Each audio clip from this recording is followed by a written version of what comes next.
Aujourd'hui, tout le monde veut avoir des facettes, et soyons réalistes. Elles sont toutes moches. Et la question que je me pose, c'est pourquoi? Les nouvelles facettes que je viens de me faire poser sont incomparables. Je n'en reviens pas à quel point elles sont meilleures. Tellement plus naturelles, encore plus naturelles qu'avant. Certains ne peuvent plus manger d'aliments solides, et donc ils sont passés aux soupes et aux cocktails protéinés. Je marchais dans la rue, j'ai ri, et les dents sont toutes tombées.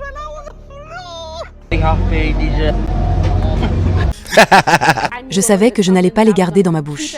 J'ai pris ma main et je les ai repoussés de toutes mes forces. J'ai fermé les yeux et je les ai retirés. Le système médical, le système dentaire aux États-Unis, ils se fichent complètement de ce que vous endurez. Tout n'est qu'une question d'argent pour eux. Me refaire les dents a littéralement ruiné ma vie. Je ne sais plus quoi faire. Je ne peux même pas poursuivre le dentiste en justice. Ça a ruiné ma vie, littéralement. Bonjour à tous et bienvenue dans cette nouvelle vidéo. Alors la vidéo d'aujourd'hui fera en quelque sorte suite à la vidéo précédente sur les filtres de beauté, du fait qu'il s'agira encore une fois ici d'une dérive terriblement embarrassante de l'opinion algorithmique des réseaux sur le physique de l'être humain. En effet, de plus en plus de gens à l'amour propre et à l'estime de soi complètement inexistant se basent de plus en plus sur les critères de beauté de TikTok et d'Instagram pour définir les leurs, ce à quoi elles doivent ressembler, et ce par quoi, en tout cas selon leur cerveau atrophié par une trop grande exposition à ces plateformes sociales, elles se feront mieux voir et apprécier par le commun des mortels. Et c'est ainsi qu'on est passé de photos retouchées dans les magazines, aux filtres de beauté sur les réseaux, aux chirurgies plastiques induites par l'envie de ressembler à ces mêmes filtres, à l'une des tendances les plus ridicules et ô combien hilarantes que j'ai vues sur les réseaux ces derniers mois. À ce niveau-là, je pense qu'on pourra clairement affirmer, et ce sans prendre trop de risques, que l'amour propre est mort. Les réseaux ont complètement bouffé le cerveau des gens, au point où beaucoup de ces derniers, et je le dis sans méchanceté, sont aujourd'hui comparables à des zombies capables de faire n'importe quoi dès lors que leur plateforme sociale favorite leur fait croire que c'est exactement la chose à faire pour obtenir une certaine forme de reconnaissance et d'approbation de la majorité des gens. C'est terriblement triste, mais voilà où on en est en 2026. Alors pense à liker, à t'abonner ma chaîne gaming en description. On est parti. La chose la plus chère que j'ai jamais tenue. Voici ce que mes patients achètent régulièrement, des facettes dentaires. Avant de vous donner le prix, laissez-moi vous expliquer pourquoi on est prêt à investir. Chaque facette est fabriquée artisanalement par un céramiste expert en laboratoire, un travail qui peut prendre des heures et des heures par dent.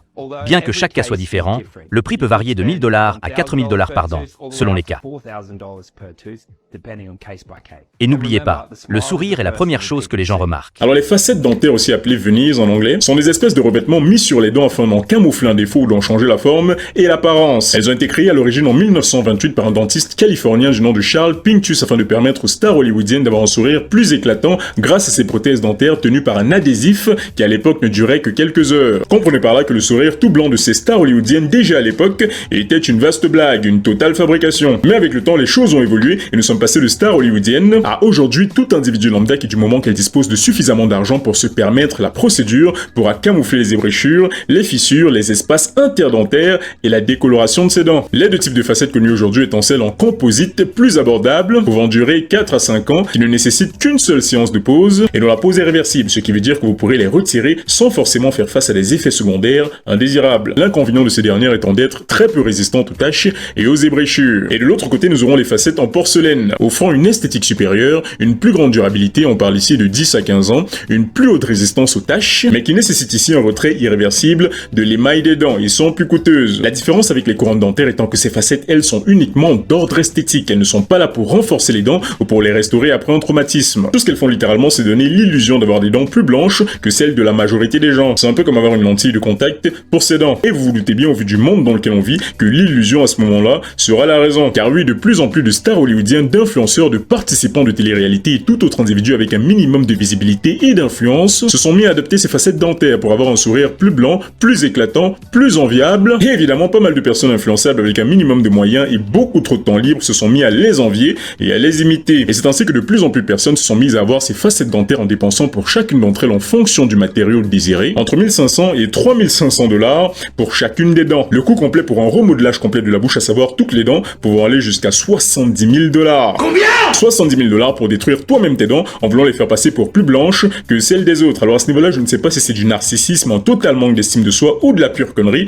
mais dans les trois cas, c'est vraiment inquiétant. Certains même ayant décidé à cause du coût élevé de la procédure dans leur pays d'aller dans d'autres pays comme en Turquie par exemple pour avoir ces dents d'un blanc éclatant, quitte à perdre définitivement leurs dents naturelles au profit de copies certes plus lumineuses et assez convaincantes sur la forme, mais dont le fond où l'utilité réelle est, si on met bien évidemment de côté l'aspect lumineux de la chose, complètement inexistant. C'est même dans énormément de cas totalement l'inverse. Car outre les facettes en composite qui, elles, ne nécessitent pas forcément une réduction de l'émail des dents, celles en porcelaine et en particulier les couronnes nécessitent de voir l'émail des dents permanemment réduit et diminué, faisant ressembler vos dents au naturel à des dents de bébé ou à des dents de requin. Et essaie d'apprécier ton repas avec des dents pareilles. Et encore une fois, je le précise, c'est permanent, tu peux pas revenir en arrière, l'émail, ça ne repousse pas. Et beaucoup de ces personnes s'étant justement rendues en Turquie pour avoir ces facettes dentaires se sont apparemment retrouvées à subir des opérations pour les couronnes, et ce, sans le savoir, avec l'émail original de leurs dents diminué de façon significative, encore plus qu'avec les facettes en porcelaine, les laissant avec leurs dents originales complètement ravagées et dénuées de leur émail. Et beaucoup de ces personnes ayant décidé de se fournir l'opération, mais n'ayant malheureusement pas pour elles eu la présence d'esprit de vérifier les potentiels aspects négatifs de ces dernières, surtout en ce qui concerne justement les facettes en porcelaine, nous nous retrouvons avec des influenceurs ayant eu recours à la procédure qui, en plein live sur les réseaux, ont vu leurs dents tomber devant tout le monde, pour ensuite essayer de les remettre dans leur bouche comme elles le pouvaient, en essayant de faire bonne figure face à la situation.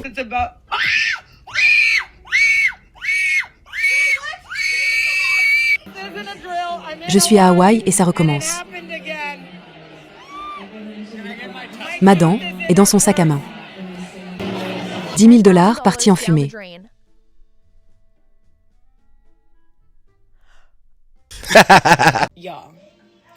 Ma putain de facette.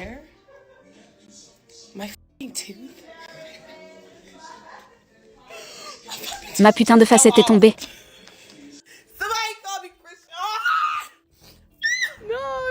Pourquoi moi?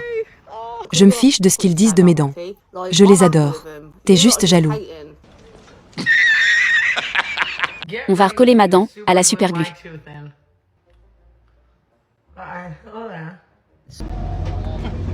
Vous n'avez rien vu. Je me suis fait refaire les dents. Elles sont un peu grandes, mais je m'y habituerai. Si la taille ne me plaît pas, le dentiste m'a dit que si je n'aimais pas leur taille, je pourrais les diminuer au coupe-ongle. Les dents de Turquie dont il avait toujours rêvé lui ont causé bien des soucis une fois rentré au Royaume-Uni. J'ai attrapé une infection. Je savais que j'avais une grave infection, parce que je saignais et qu'il y avait du pus vert. J'ai dû appeler le 111. La dame m'a dit que j'avais une gingivite débutante. En gros, elle me dit qu'il faut m'enlever toutes les dents et en poser des nouvelles. Mes gencives sont en train de se détériorer à cause de ces dents. Est-ce que d'autres personnes qui ont des dents de Turquie ont ces problèmes?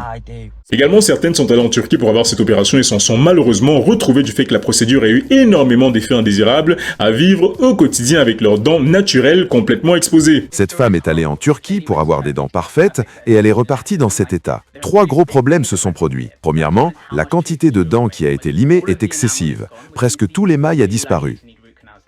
Deuxièmement, elles sont toutes collées ensemble, formant un seul et même bridge. Il aurait fallu des couronnes individuelles pour pouvoir les nettoyer facilement. Troisièmement, entre les rendez-vous, elle n'a rien eu pour protéger ses prothèses, ce qui lui a causé d'énormes douleurs. Et cela met vraiment en lumière les risques liés aux interventions dentaires à l'étranger. Cette jolie jeune femme est allée en Turquie pour améliorer son sourire, et maintenant toutes ses dents sont ruinées. On entend souvent des histoires horribles à propos de BBL ou de chirurgie plastique qui auraient mal tourné dans d'autres pays. Mais maintenant on le voit avec les dents aussi partout sur les réseaux. Elle avait de belles dents. Des facettes les auraient rendues parfaites. Mais cette clinique a démoli toutes ses dents pour y mettre une couronne à la place. Alors oui, le résultat peut sembler joli, mais elle aura des problèmes toute sa vie. Ce type de facette est permanent. Parce que dans certains cas, on enlève une petite partie de la dent naturelle. Avec le composite, si celui-ci est appliqué directement sur la dent sans la toucher, on peut le retirer et retrouver ses dents d'origine. Donc, d'autres encore se sont retrouvés à cause d'infections développées au niveau de leurs gencives et d'accumulation de résidus de repas au niveau de leur cavité dentaire, avec des haleines du chacal permanentes. L'haleine des facettes dentaires est bien réelle et elle sent vraiment mauvais, c'est insupportable. La seule solution est de remplacer la facette ou la couronne, c'est tout. Se brosser les dents, utiliser du fil dentaire, un bain de bouche, mâcher du chewing-gum ou de la menthe n'y changera rien. Attention, ce problème ne touche pas tous les porteurs de couronne. Il survient uniquement si la facette ou la couronne n'a pas été posée correctement, s'il n'y a pas une bonne étanchéité entre la dent et la gencive, même avec le plus petit espace. Les bactéries vont s'y accumuler et provoquer cette mauvaise haleine. C'est un peu comme l'odeur d'une carie ou d'un traitement de canal. Certaines même ayant vu leurs facettes posées de façon complètement désorganisée et ayant essayé de les rendre équivalentes en y appliquant une lime à ongles. Je veux voir si je peux trouver un meilleur équilibre, lui donner un côté plus décontracté. J'ai peur de ça.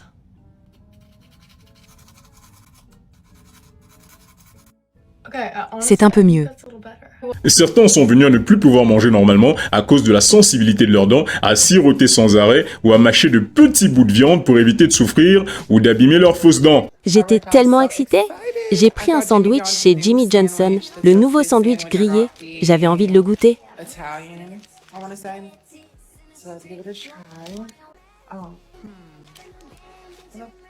Comment je fais pour manger ça avec mes facettes? Le pain est chaud, grillé, mais impossible de manger le sandwich. Attendez.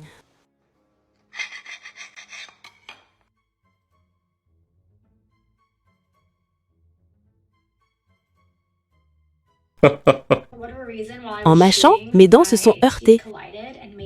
Et j'ai entendu un bruit horrible. Même mon copain était interloqué. Et là, ma facette s'est décollée. Bon, c'est pas la fin du monde. Je peux toujours retourner chez le dentiste pour la faire remettre. Mais je vous jure, c'est pas une blague. J'ai déjà eu une facette qui s'est décollée en me brossant les dents. N'essayez pas les facettes, sauf si vous voulez manger comme ça toute votre vie. Je les ai fait poser parce que j'en avais besoin. Mais c'est comme ça que je dois manger, car mes dents du haut sont des facettes. Je dois donc utiliser mes doigts comme dents du haut, car mes facettes se décollent sans arrêt, même avec des aliments très mous. Voilà où j'en suis.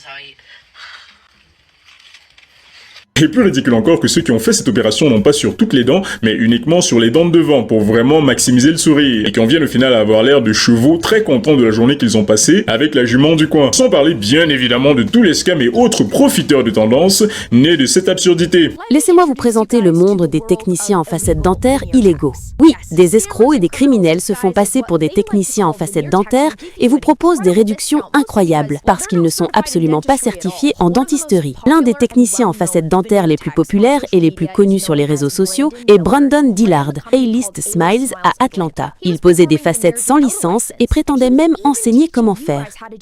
Il offrait une formation de 2 jours à quiconque était prêt à payer pour obtenir une certification et devenir technicien en facettes dentaires. Or, je ne pense pas qu'il soit habilité à délivrer la moindre certification.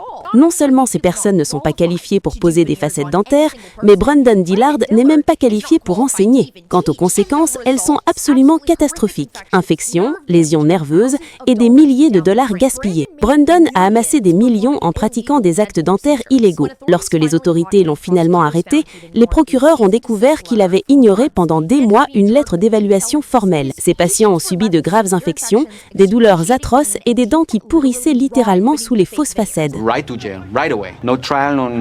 Alors dans certains cas, oui, je peux comprendre le besoin et la nécessité de se faire une opération pareille. Je veux dire, personne n'a envie de ressembler à ça à la base. Mais dès lors que ce genre d'opération devient mainstream et que tout le monde veut avoir des dents ultra blanches parce que The Weeknd a des dents extra blanches, là ça devient un problème. Et je ne vous parle même pas des excuses avancées par ces derniers pour essayer de justifier cette opération à la con. Se faire refaire les dents est le meilleur investissement que vous puissiez faire.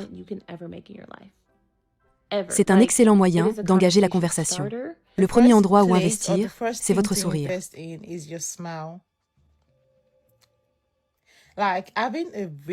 Un beau sourire ouvre facilement le dialogue avec des inconnus. Sérieux ?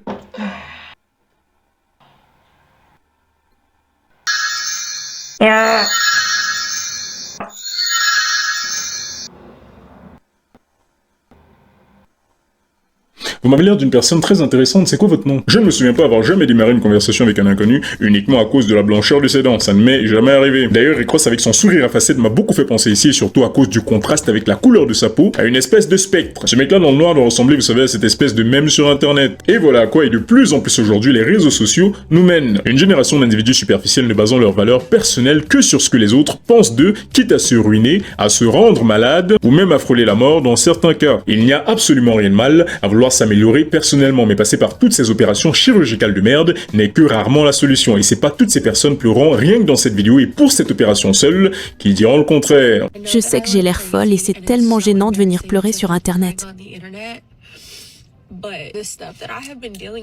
Mais ce problème que je traîne depuis 2 ans à cause de mes fichus dents, je ne sais plus quoi faire. Le seul endroit où je peux vraiment me confier, ce sont mes réseaux sociaux. Comme vous le savez plus ou moins, il y a 2 ans, j'ai subi une intervention dentaire. Je suis allée au Smile Dental Center 32 à Miami et ça a ruiné ma vie, littéralement. Et j'en subis encore les conséquences aujourd'hui. Je viens de quitter un autre médecin, un autre spécialiste de l'articulation temporomandibulaire. C'est le 3e ou 4e que je consulte et je suis complètement dépassée. Le système médical, le système dentaire aux États-Unis, ils se fichent complètement de ce que vous endurez. Tout n'est qu'une question d'argent pour eux. Je comprends qu'il faut bien gagner sa vie. Mais le fait de ne rien pouvoir faire est perturbant. Je ne peux pas utiliser mon assurance, je ne peux rien faire. J'ai déjà dépensé près de $80 000 pour cette affaire en 2 ans. Et j'ai dû changer de dentiste car les facettes me causent maintenant de fortes douleurs. Le centre dentaire Smile n'a pas résolu le problème. J'ai une grave dysfonction de l'articulation temporomandibulaire. J'ai refait mes dents, mais ça n'a rien changé. Ça m'a coûté $30 000 de plus. Je viens d'avoir un rendez-vous et ils me disent qu'ils peuvent faire ceci, qu'ils peuvent faire cela, mais que ça risque de me coûter une fortune. Des dépenses colossales. Et puis vous savez, ça pourrait ne pas marcher. J'avais déjà dépensé une fortune chez tellement de médecins en espérant qu'il y ait un remède, mais rien ne marche. Rien ne marche jamais. Je ne sais plus quoi faire. Je ne peux même pas porter plainte contre ce fichu dentiste. À chaque fois que je viens ici raconter mon histoire qui est complètement dingue, les gens me disent de porter plainte. Pourquoi je ne le fais pas? Si je pouvais, ce serait la première chose que je ferais. Mais je ne peux pas. C'est impossible. Je ne peux pas porter plainte pour mes troubles sensoriels. Mes troubles sensoriels sont inconnus. À chaque fois que je vais chez le médecin, il n'en a jamais entendu parler. Et vous ne pouvez pas prouver qu'ils sont responsables de ces problèmes, car il n'y a aucun moyen de les diagnostiquer précisément. C'est un vrai casse-tête. Ils m'ont proposé de me rembourser dans l'année, mais j'ai refusé. Je veux sensibiliser les gens. Car beaucoup se font poser des facettes dentaires et j'en passe. Ma vie est littéralement gâchée depuis que j'ai refait mes dents. Je ne plaisante même pas. J'ai constamment mal. Je n'arrive même plus à fermer la bouche correctement 24 heures sur 24 et 7 jours sur 7. J'ai du mal à la fermer confortablement. Ma mâchoire est complètement déréglée. Des ajustements dentaires pourraient régler le problème. Rien n'y fait. J'ai déjà fait une centaine d'ajustements. J'ai consulté 10 dentistes différents, 4 spécialistes de l'articulation temporomandibulaire. J'ai essayé la médecine intégrative, l'acupuncture, tout ce qui était possible. J'ai même fait de l'hypnose. Mon seul conseil, n'optez pas pour les facettes dentaires. Ce genre de choses peut vous ruiner. Et franchement, je ne vais pas donner $80 000 à qui que ce soit. Je ne le ferai pas. Tout est tellement axé sur l'argent. Je le comprends, mais pour moi, c'est comme si c'était un vrai problème médical. Pourquoi personne ne se soucie des personnes qui souffrent de douleurs chroniques? Bref, c'est tout pour cette vidéo. Merci d'avoir regardé jusqu'au bout. Pense à liker, à t'abonner et à commenter pour me dire ce que tu penses de tout ça. Ma chaîne gaming en description. J'ai fait des commentaires et des analyses de jeux une fois par mois. Donc si ça vous dit, abonnez-vous. Et je vous dis à la prochaine. Allez, ciao.